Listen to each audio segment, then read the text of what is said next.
initially, so looking at the depression before, during, and after the offense, in my opinion, Mr. Daniel, there was no evidence to me that supported that he was depressed before, during, or after the offense. As I mentioned before, and for the reasons I mentioned before, there is no indication, there's no evidence to me, there was nothing from self-report that suggests that he met criteria at any one of those points in time for depression.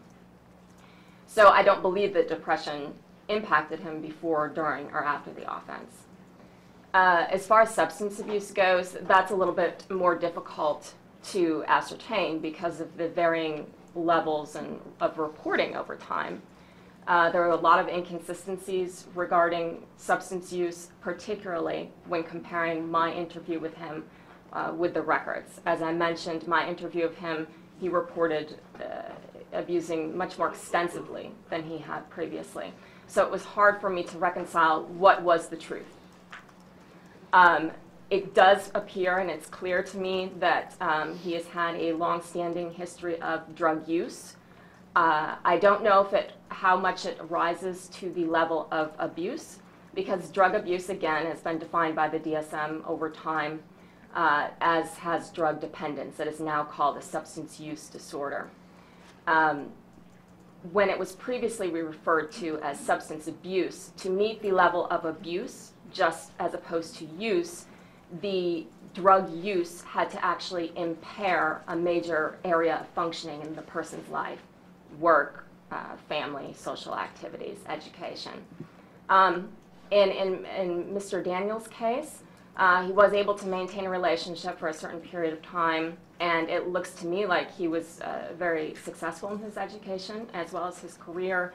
He denied having any write-ups or any problems at work beyond calling in once in a while during the interview. So while I can't rule out certainly substance abuse or potentially even substance dependence, there are some factors that indicate that it might have been more of a use or abuse, and certainly not a lot of factors that indicate a dependence from the information I have available. Okay. So you're aware that a medical doctor who is a psychiatrist who's been working with Mr. Daniel for 2 years has diagnosed him with this. Was it major depressive disorder or severe depressive? Yes, major. But that depressive disorder is in remission now because he's in jail and he's been medicated with psychiatric medications. Would you agree with that? No, I would disagree with that. Because you would disagree that he was ever depressed to begin with. Is that what you're saying? That's right. And that's based on your 2.5 hour interview with Mr. Daniel and reviewing police reports and the jail records.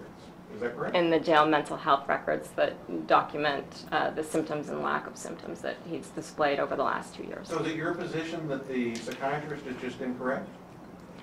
Or is she lying? Is that your position? No, it is neither. It is neither. Actually, Dr. Wagner has, the psychiatrist, has recorded in time over the records that he's not displayed symptoms. After the suicide attempt, then they began treating him differently and treating him for mental illness. They've also recorded over time, throughout that time, that he has displayed being untrustworthy and not being forthcoming because of that suicide attempt and the gestures that he made thereafter. It is possible, though I don't know, that she has recorded that or made that diagnosis just in response to that suicide attempt or gesture. But she hasn't changed that diagnosis, has she? Not to my knowledge, no. So, I think my question was, your position is that the psychiatrist is wrong. Is your response that she is wrong or that she's not wrong? I don't know the reason why Dr. Wagner has made that diagnosis beyond that she's made that diagnosis. She could be making that diagnosis for other reasons.